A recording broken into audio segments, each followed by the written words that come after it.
Hello, welcome. Happy Friday.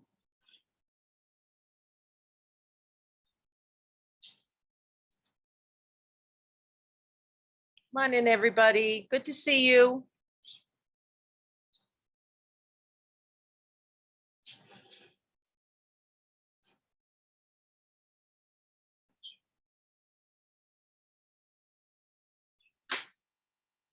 We're just at 3:30, so I'll go ahead and get started.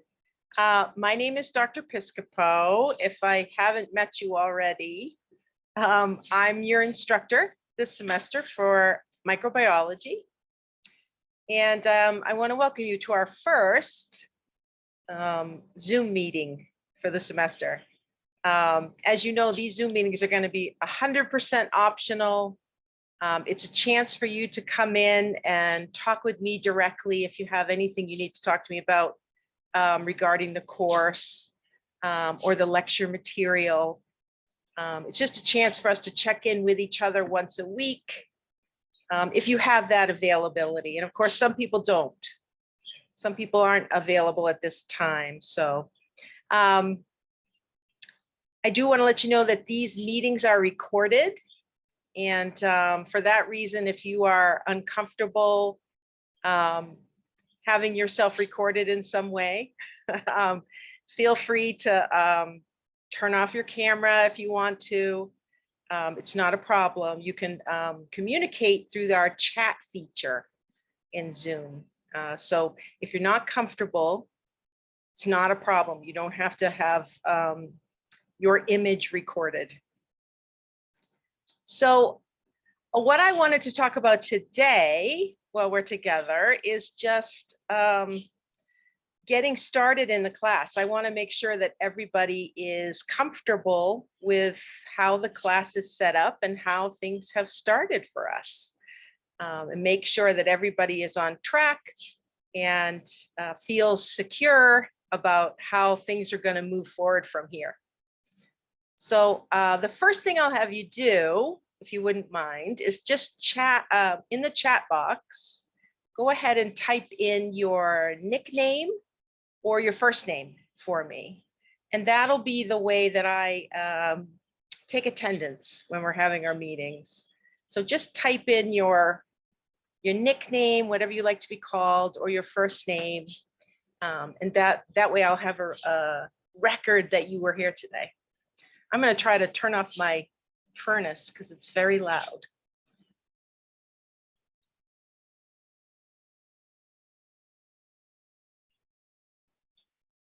I do have a couple of competing noises in my home over me. I have two dogs and they are both very loud.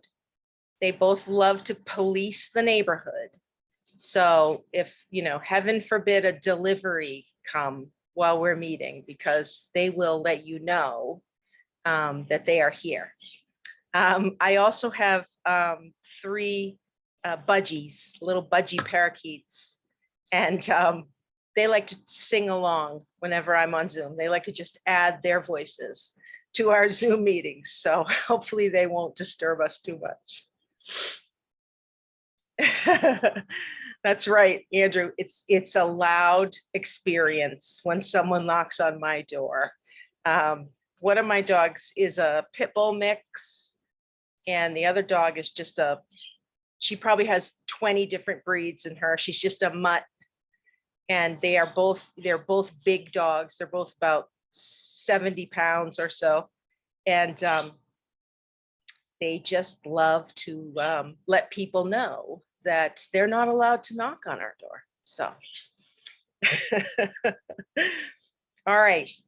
So it looks like it's just going to be a small group today. So please don't hesitate to, if you want to ask a question, if you want to unmute yourself, please feel free. I want these meetings to be very informal.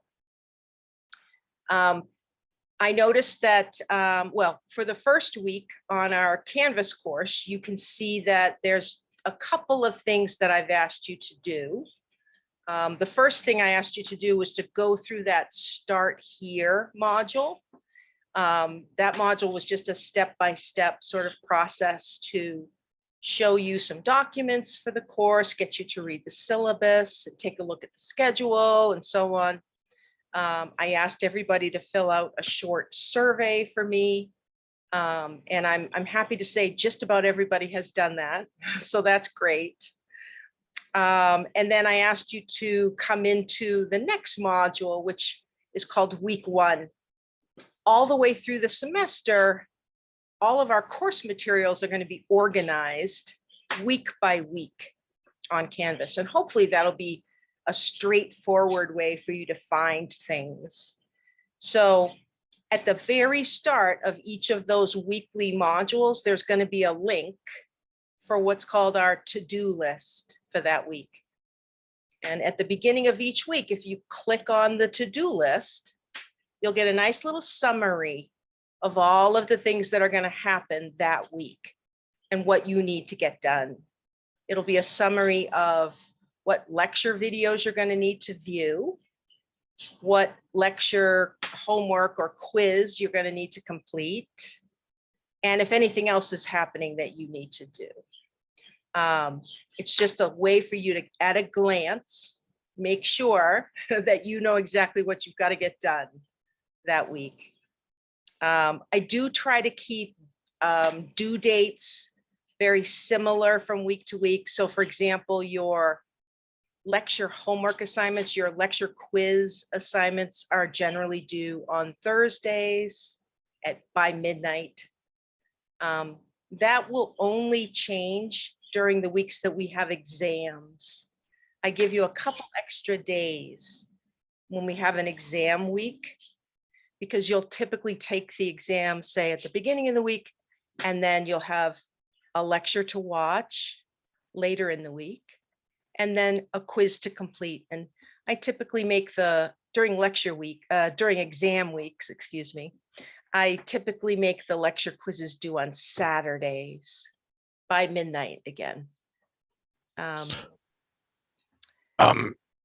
me for interrupting. Are you using Respondus lockdown for the exams? I am using Respondus lockdown for the exams, and I want to apologize because there was a misprint in the syllabus. Apparently, one of your classmates notified me that in the syllabus somewhere it said you're allowed to use notes during the examinations. That is not the case this semester. So let me say that again. While you are allowed to use notes when you take your lecture quizzes, you're absolutely welcomed. You're encouraged to have your notes in front of you when you take your lecture quizzes each week. During the examinations, you will not have any materials with you. So you will have to memorize those notes before our lecture exams. You'll have to take the lecture exam using the Respondus Lockdown Browser app. You'll have to click on that app in order to get into the exam. And if you've had courses that use Respondus, you know that you can't have anything with you. You won't be allowed to click out of the exam and into another browser window.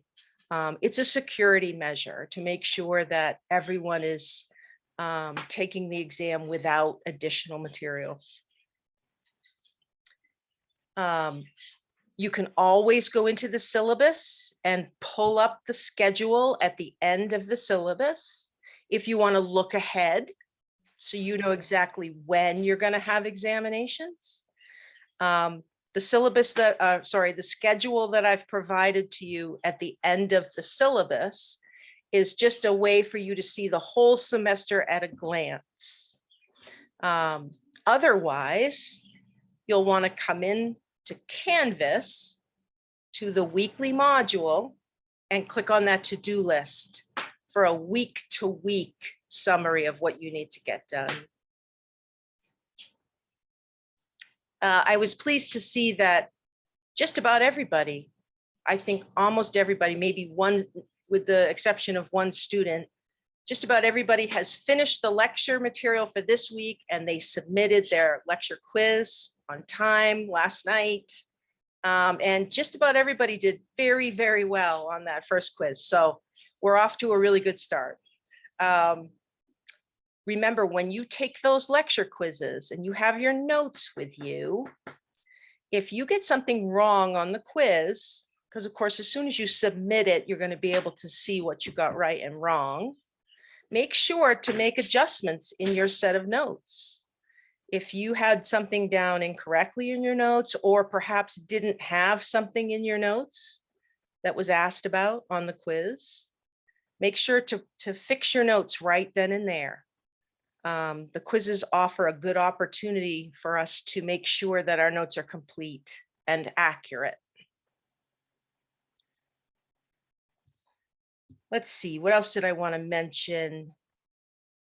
When we do have examinations, you're going to have an opportunity to take the exam across a 12-hour period. In other words, on the days that examinations are scheduled, you get to choose when you take the exam between 8 a.m. and 8 p.m. on that day. You get 2 hours to take the exam, so you just need to find a 2-hour period during that 12-hour period that fits your schedule. The exams typically open up on Canvas at 8 a.m. and they're available until 8 p.m. or beyond if you let me know that you need a different time window because your schedule won't allow you to get it done during those 12 hours. I am absolutely happy to work with you if you have scheduling conflicts on exam days. I recognize that everybody's working, everybody's taking other classes, everybody's life is crazy and busy. And so if you're unable to take an exam during that time period, the 8 a.m. to 8 p.m. time period, just let me know, message me and let me know, and we'll find a time that you're able to take it. That's a good reminder to me to remind you that it's very, very important that you stay in touch with me. Stay in touch with me whenever something is happening, something's impacting your life and interrupting your ability to do things on time. There are due dates for all of our assignments. There are due dates for exams and things like that. But I'm always happy to work with you if something has come up in your life that is preventing you from getting that work done on time. What you don't want to do is just not do something because you can't get it submitted on time.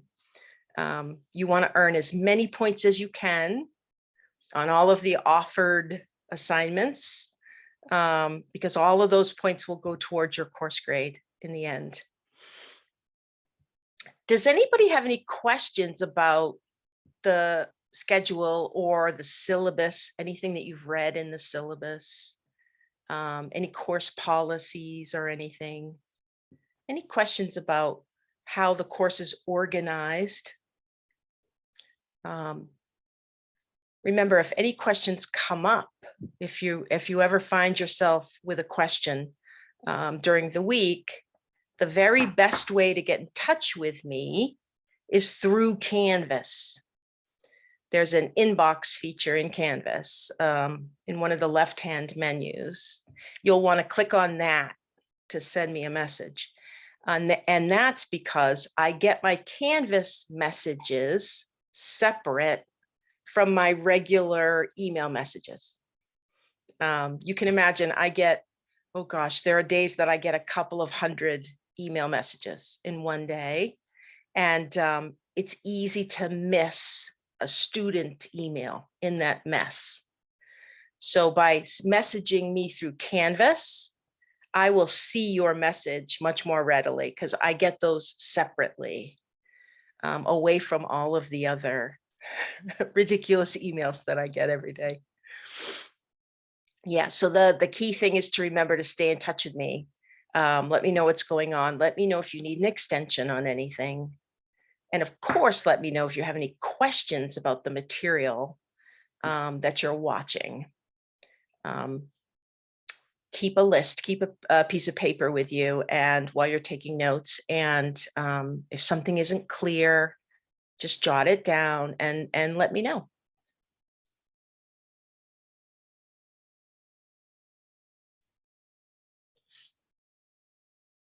I see this screenshot coming in. Is this something you want me to look at now?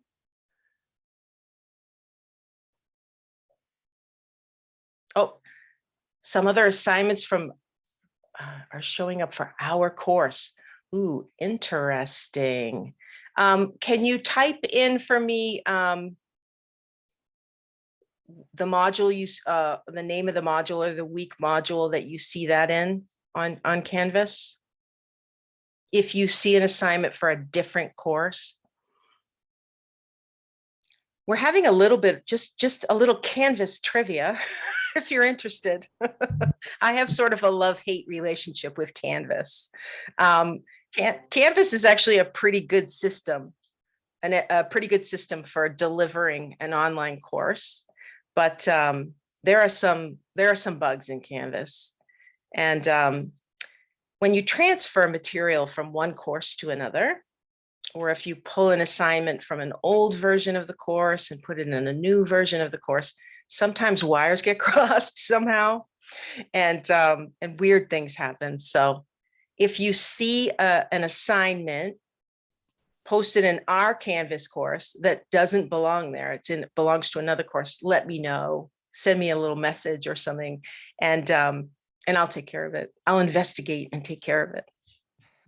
Yeah, hi, sorry, it's just easier for me to talk. It is. Oh, sure. It has lecture homework 3, AP 1, lecture exam 1, lecture. Oh, it's from AP? Oh, that's interesting. Yeah. Okay. Yeah, so I'll take care of that.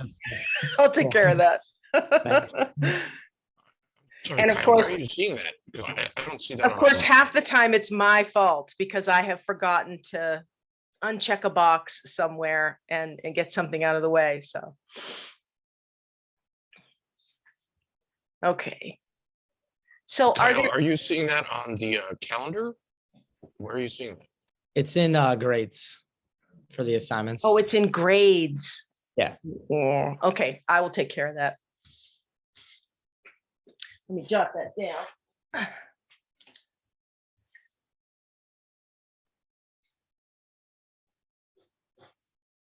Yeah, please don't hesitate if you ever see something on Canvas that doesn't make sense to you.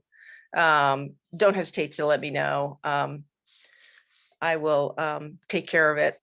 If I He's can. entirely right. When I look at grades, I'm seeing like a bunch of stuff that it says I'm missing.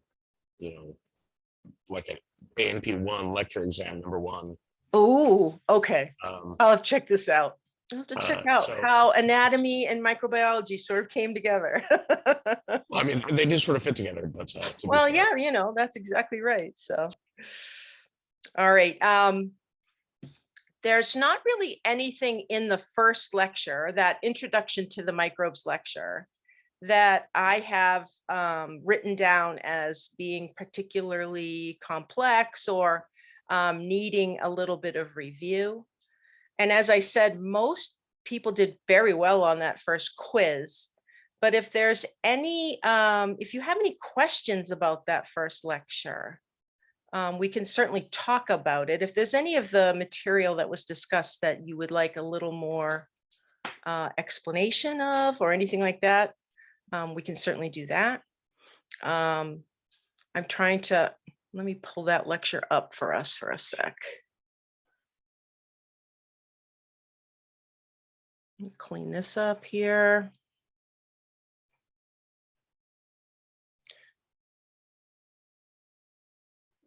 Try this one more time.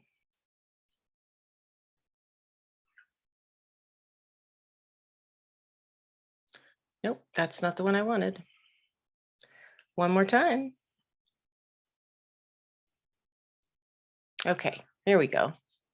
So on your screen, you should see the title slide for that first lecture, Introduction to the Microbes. The one thing I did want to mention just generally about the material in the course there are going to be a lot of definitions that we talk about, terminology that we use that I provide a definition for. And it is important to know that there are a lot of terms that if you were to say Google the definition, you'll get 25 different answers. And that's why it's important to know that if I give you a definition, that's what I would like you to learn for that term. If you Google what is a microbe, you'll get all different kinds of answers. But we have a very precise definition that we'll be using in this course because I think it's more complete than some of the other definitions you'll find. We include viruses as microbes in this class. You could argue that they're not microbes because they're not living things. They're particles of material. But because they cause disease in human beings, they cause a lot of misery, especially during pandemics. We do talk about them as microbes. So yes, know that if I give you a definition in a lecture, that's how I would like you to define that term if you're asked to define that term.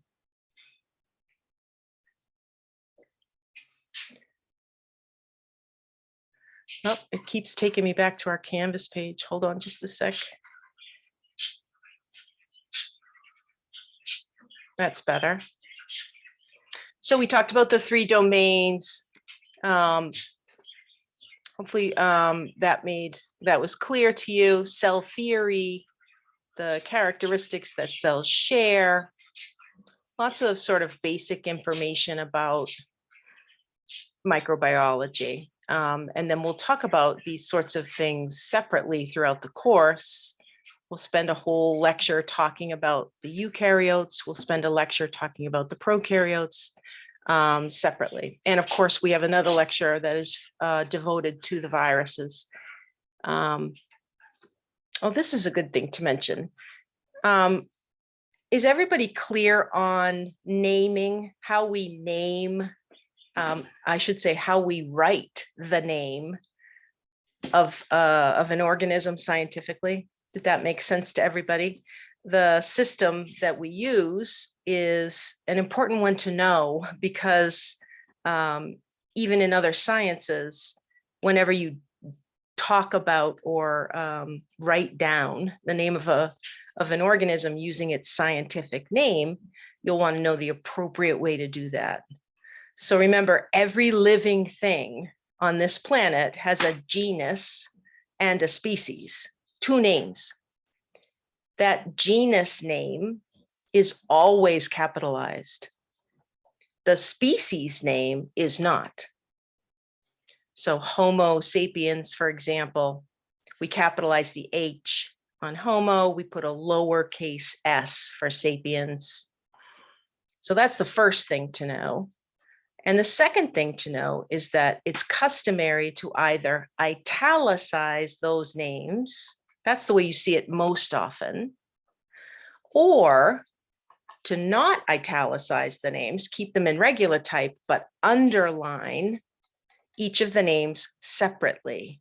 So you would underline the genus and then separately you would underline the species.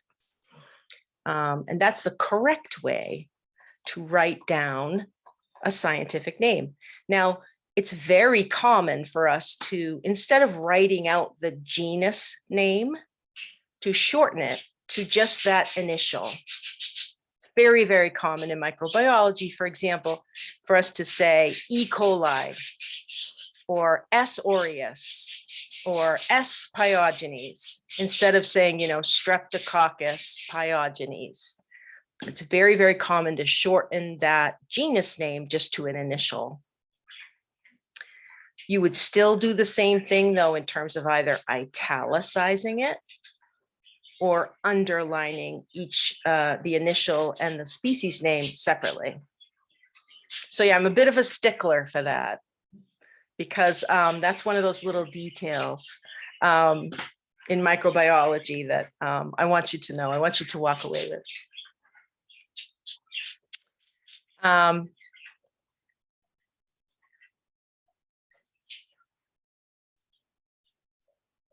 Caitlin, I got your message. It's coming in right now. I got your message, and it won't. It absolutely won't. So don't worry about that. It's not uncommon for students in this course to maybe do poorly on one or two assignments, especially the first time you take a type of assignment. It's not uncommon for students to not do as well as they would have liked, for example, on the first exam. That's why we have multiple exams, because we want to give you the opportunity to bring your grade back up. So don't worry if you don't do as well on one assignment as you would have liked. Take it as a learning experience, though. If you, for example, if you take a quiz and you don't do well on it, take that as a time that you need to change something. Either you didn't have your notes with you, or you didn't have a complete set of notes. Take it as a sign that you didn't do something the way you want to, so that you can do better on the next one. But there's no one assignment in this course that's very high stakes. We have plenty of assignments for you, so you can earn lots of points and hopefully earn a grade that you're proud of.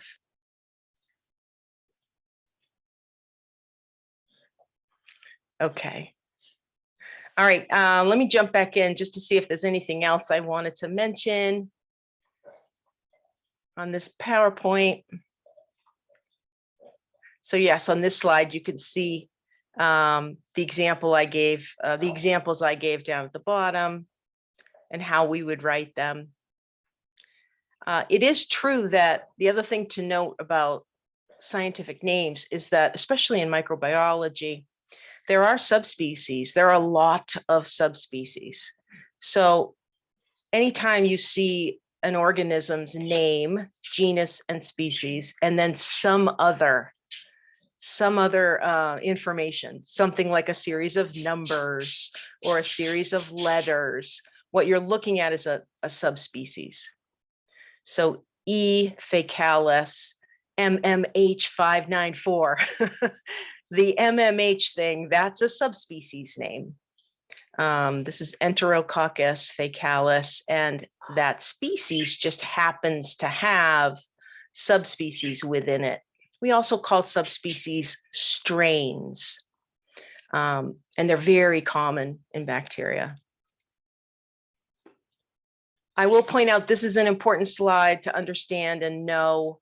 I'm not going to ask you to tell me how big the average plant cell is or how big the average bacterium is, but I do want you to understand them relative to one another, which type of cell is larger than what other type of cell. I want you to understand what you can see with a light microscope and what you can't see with a light microscope. One of the things we do in microbiology a lot is we look at samples of things. We don't know what they are. You know, we get the sample into the laboratory. We're asked to identify it. And, you know, while we know that bacteria and viruses are the two most common pathogens in humans, it is perfectly possible for them to get infected with a fungus or a protozoa or some other bizarre organism. And so it's important that we have a sense in our minds of the relative size differences. If I'm looking under a low power lens on a microscope and I can see a microbe and I can see it in great detail, I already know that it's not a bacterium. I simply cannot see bacteria in any great detail unless I'm under that high-powered oil immersion lens with the microscope. So it's important that we know, relatively speaking, how big microbial cells are. Plant cells are the largest of our cells. They're not microbes, but they're the largest cell type that we see. Then comes animal cells. Then comes the bacteria, the archaea. And of course, we cannot see viruses under a light microscope. So yeah, it's very practical. It's very practical information to understand the relative sizes of different cells, different organisms. We talked a little bit about the microbiome and what an exciting area of research that is. Planktonic, that's a term, that's an important term to understand. The idea that while we're covered in microbes, normally, the microbes that normally live on us are adhered to us. The organisms that we pick up sort of randomly on our skin as we live our lives, those are planktonic bacteria. Planktonic meaning free living. We just happen to pick them up off of a doorknob, or we leaned against something, or someone sneezed on us, and we have those other organisms now. You can't wash off your microbiome. People get so freaked out when I tell them that, you know, if you go wash your hands very well, you're going to wash off those planktonic bacteria that you might have picked up, but you're not going to wash off your microbiome. It's adhered to you pretty well. It's hard. It would be hard for you to get it off. You would have to probably injure yourself to get it off. So, and that's good news for us, right? We want our microbiome in place because it helps protect us.